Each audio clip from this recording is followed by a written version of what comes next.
Hi, everybody. Let me get this closer. Welcome to Larry's reading of Patriot's History of the United States. I'm Larry Swikart, co-author with Mike Allen of, you may see his name some places, Michael Patrick Allen. That's not his name. His name is Mike Allen, Michael Allen. I don't know why they get this stuff wrong, but even some of our allies can't seem to get the title of the book right, which is A Patriot's History, not A Patriot's Guide. Anyway, welcome back to our reading. I am reading from the 15th anniversary edition. If you want a copy of the updated, what I call the 20th anniversary edition, a new chapter 23 and a new chapter 24 that takes you from 2018 to 2025, email me at larry@wildworldofhistory.com and I will send you that free. Currently, I still have to review chapter 24 proofreading changes that were sent to me, and I should have that done soon, although I thought I'd have it done already.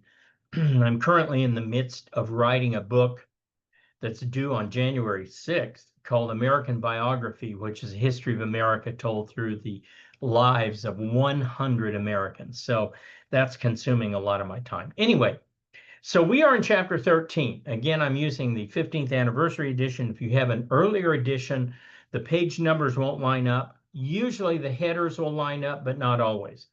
This is a very long section that began on page 513 with progressive reformers, and I am now on page 515. And I can't recall, I'll have to check if we read last time the documents. I think we did. We read the documents on academic freedom.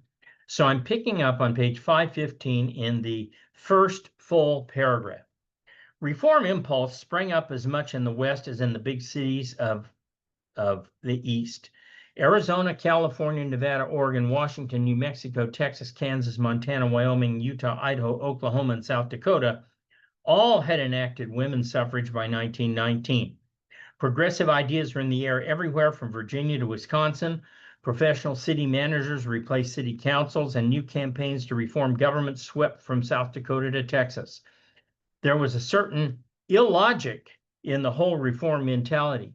Full-time career politicians were venal and thus needed to be replaced with professional managers who would also be full-time. But professional managers were also untrustworthy because they wanted the job in the first place. Remember the idea that the people you want representing you are people who don't want the job? Yeah, good luck with that. Anyway, Jefferson and Madison's dream of part-time citizen legislators who would convene at the Capitol, do their business, and go home to their constituents and their jobs was under assault since the Jacksonian party system now yielded further to demands for the professionalization of politics. This professionalization hardly eliminated corruption, rather it changed the names of those controlling the graft. You know the old slogan, anytime they reform something in Washington, watch out, it's about to get worse. Under ordinary circumstances, immigrants were the object of considerable pandering, but election days brought even more extreme treatment for those who had newly arrived on American shores. Bosses trucked the immigrants to polls and paid them to vote for the machine. When possible, party loyalists voted multiple times, honoring Tweed's maxim to vote early and often. Supporters stuffed ballot boxes with the names of dead voters, wrote in fictitious residents, or conversely help lose ballot boxes from areas where the opposing party might do well. Secret ballots, of course, undercut this power by hampering vote buying and also by preventing illiterate citizens from voting, since they could no longer take a colored card that indicated party preference, but had to actually read a ballot. In other words, vote fraud goes way back. All the while, a climate of violence and larceny, and not surprisingly, organized crime hovered around the perimeter of political machines. Hang on, glasses are fogged up. There we go. There we go. Occasionally swooping in to grab a contract or blackmail an official. Every ethnic group in a large city had its own mob. The Italian mafia was merely the most notorious of these. The Irish, Jews, and in subsequent decades, blacks, Puerto Ricans, Chinese, and Jamaicans all had gangs. Every gang battled every other, often in bloody shootouts. Corruption filtered down into police departments where being on the take was viewed as a legitimate bonus, as long as it did not interfere with prosecuting real criminals. Law enforcement officials routinely winked at brothels, gambling rooms, even opium dens, as long as the users remained blissfully pacific in return for payola envelopes that appeared in the officers' coat pockets during their daily rounds. In 1911, the Chicago Metropolitan Vice Commission conducted a thorough study of prostitution, which shocked investigators. At least 5,000 full-time prostitutes worked the city, one for every 200 women in Chicago, although that number, the commission estimated, might have represented a conservative guess that did not include so-called clandestine prostitutes, such as married women making part-time money. Equally stunning, the prostitution business, when counting procurers, pimps, tavern owners, thugs, and crime lords who ran the districts, probably generated upwards of $15 million in annual revenues. Had the money stayed only with the criminals, it would have been easier to deal with, but as the commission reported, the graft was so widespread that the prostitution income found its way into the hands not only of the owners of the bordellos, but also of the police, judges handling the cases, and politicians appointing the judges. So it reached everybody. Progressive era reformers tried to remedy such social ills and vices through education, their most valued weapon. Public education in such areas as hygiene, they contended, would solve the problem of venereal disease and alcoholism. Only a few groups, such as the Catholic Church, pointed out that a wide gap existed between education and morality, or that secular knowledge did not equate with spiritual wisdom. Reformers silenced those voices with ridicule and often embarrassment. We have to remember that at the time they were engaging in the Holocaust, the Germans were per capita the most educated society in the world.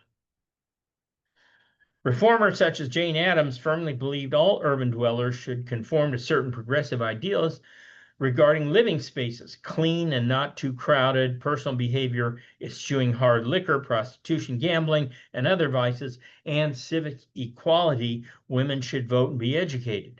The fact that they were imposing what were in reality upper-class values on people who did not have the means to maintain them did not stop the reformers. I got to say something here, folks. I watched a video on Facebook the other day on the Reels, and some of these are really funny. The ones about dogs getting their nails clipped are just hysterical. You know, they get one clip and they pass out. Or anyway, but this particular reel showed a guy, and I'm not knocking him. He's trying his best. He wants to help people. And he goes up to a homeless guy and he gives him some food and so on and so forth, gives him a shaving kit and some other stuff, says, would you like a home? Oh, yeah, I'd love a home. Would you like a trailer if I can get you a trailer that fits on the back of a pickup, something like that? Not a Winnebago, but a smaller trailer. And oh yeah, I love that. I love that. And so he buys him one of these campers. Here's the problem. The guy can't afford food. How's he going to afford gas? Where is he going to park this? That after a while, he isn't ticketed by the police, who target any vehicle and just sits there forever and ever. Can't park in a lot of private lots. Where does he park? In places like New York City, parking is so expensive. True story. I had a cousin who's dead now, was a mortician in one of the top funeral homes in New York City. He actually oversaw John Lennon's funeral. Was very wealthy. I never asked how much, but he would always pay for dinners. He'd reach into his pocket, pull out a big old roll of hundreds, and he drove a Rolls. And he said, I've got to give up my Rolls. I got to send it back to my home in Buffalo because I can't afford the parking. Guy drove a Rolls Royce and he couldn't afford the parking. So my point was, it's very nice, wonderful sentiments giving this guy a camper. What's he going to do with it? He can't afford the gas, which means if he sleeps in it, he'll be either cold or too hot or whatever, won't have air conditioning or heating. Can't move it from place to place. Certainly can't afford the insurance. What happens if he's in a wreck? I was T-boned by somebody who didn't have insurance 3 years ago. Wiped out my Mercedes. Insurance company couldn't make me whole.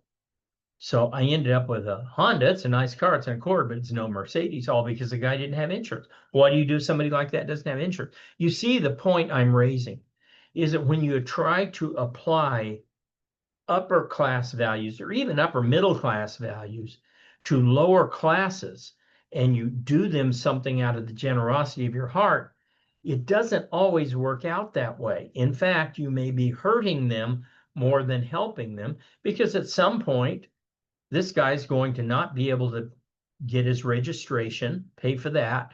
It's really expensive, especially in a place like California. Pay for gas, pay for insurance, and he'll probably end up having to sell the thing, use the money for alcohol or drugs or whatever, be right back where he was after a year. So you've got to be very, very careful in this stuff. So when we're talking about people like Jane Addams, you got to understand heart may be in the right place, but not sure the mind is. Addams, a prominent progressive and founder of Hull House, a settlement house for the poor in Chicago, eventually embraced the spectrum of progressive ideas, including women's suffrage and pacifism.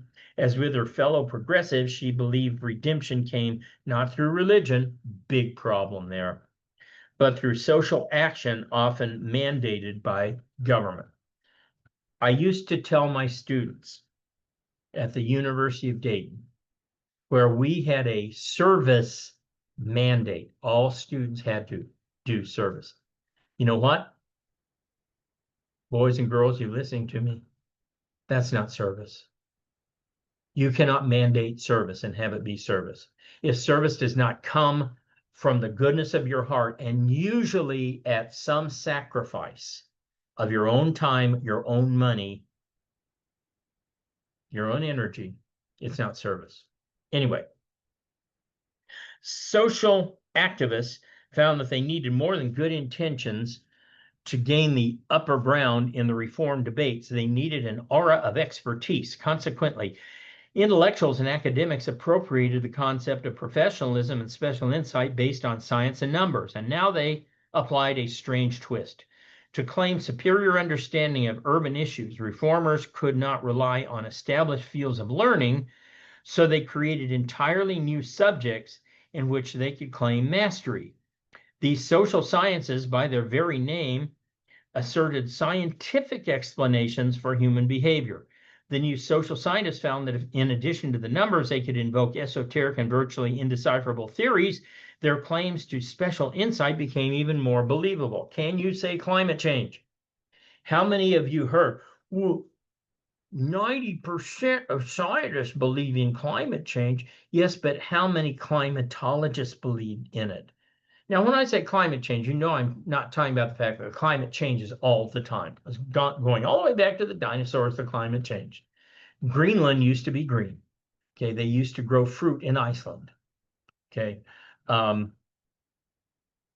when they say that, what they're trying to do is show you that you're out of the mainstream, that you don't know, that all these people who have degrees know more than you do. That's what they're trying to say.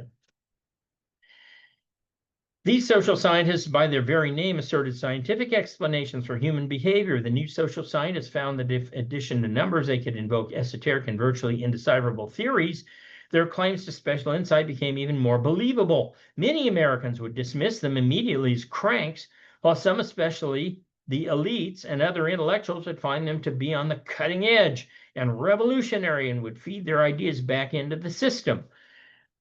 Somebody like Elon Musk, Musk is a great guy. I like Musk, an incredible story with big flaws.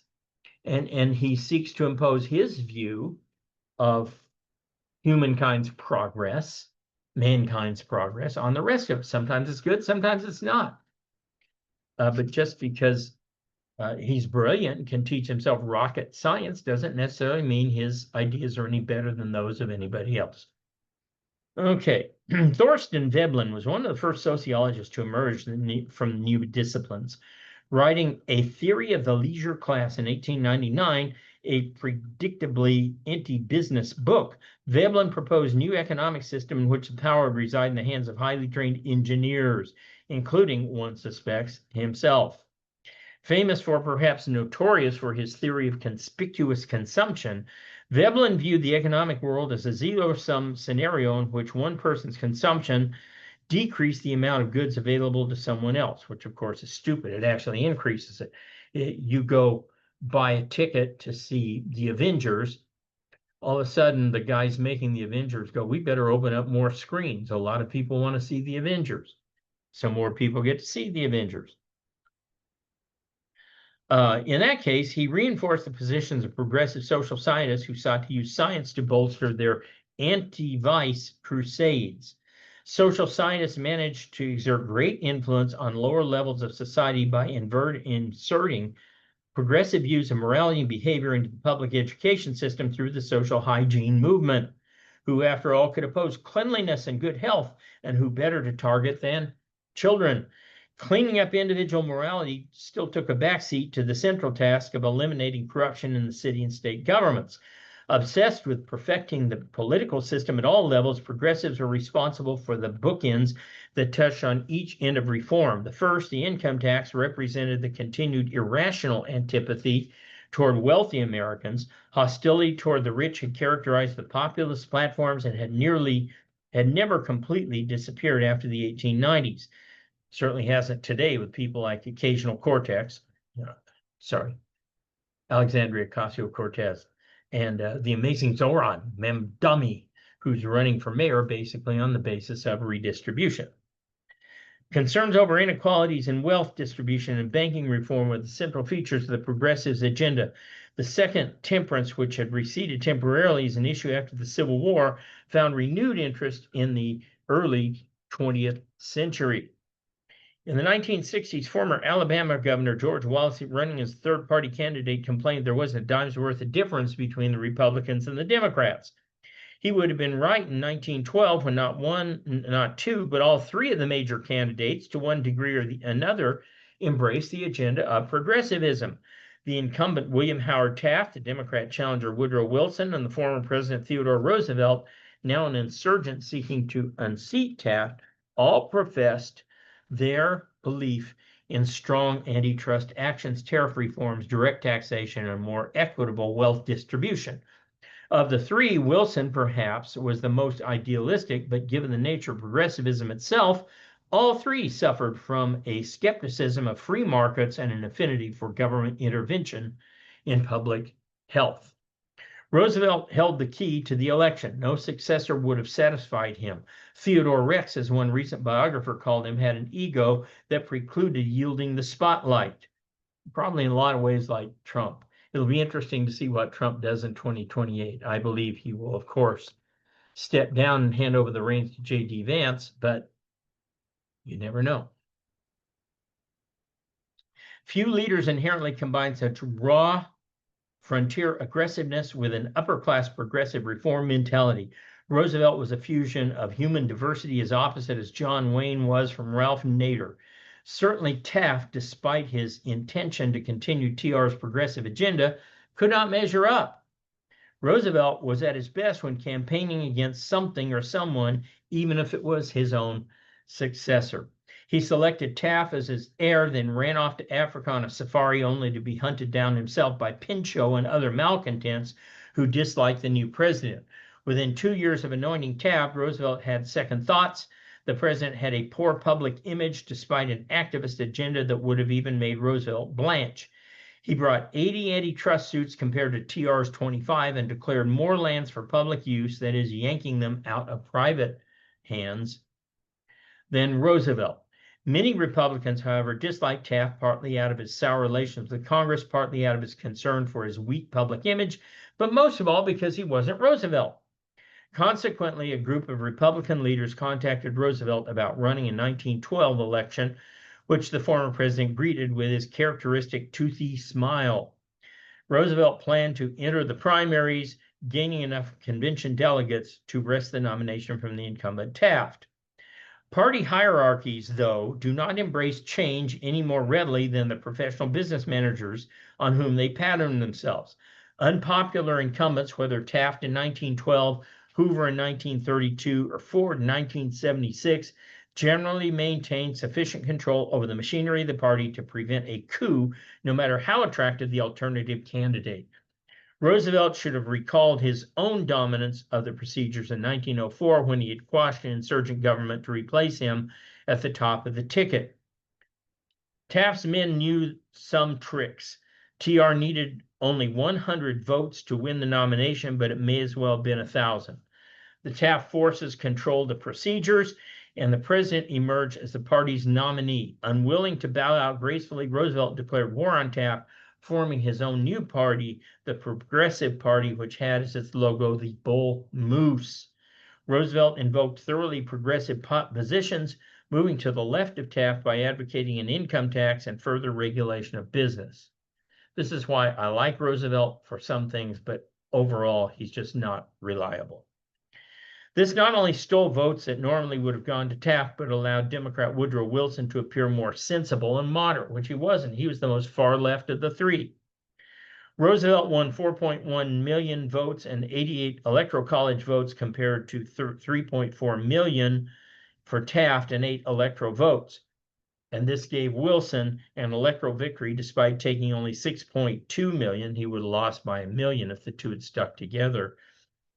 And 45% of the total, a number lower than any other victorious president since Lincoln had won with less than half the country in 1860. TR effectively denied the White House to Taft, allowing a second Democrat since Reconstruction to be elected president.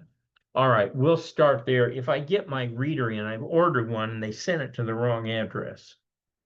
So I had to send my last one away to somebody who purchased a book order group. If I get it in the next few days, when we take up next time, I will read from the reader documents from Patriot's History Reader Eugene V. Debs' presidential nomination acceptance speech in 1908. Otherwise, excuse me, we'll just keep going where we were. So I'll see you next time. Don't forget my new book, America in the 21st Century, available in February. You can order a copy now on Amazon, or if you want an autographed copy, email me at larry@wildworldofhistory.com. Meanwhile, like this, share it. This is big stuff for the people who do the algorithms, I know. And if you can, buy Larry a coffee. We're still trying to get Patriot's History turned into a movie. We got about, I'd say 40% of the money. And we had to spend some on a script. We had to spend some on a line budget. We had to spend some on some artwork. But when you put that back in, we've raised about 45% of the money. We still need about 50%. So keep up with the coffees, and I'll see you next time.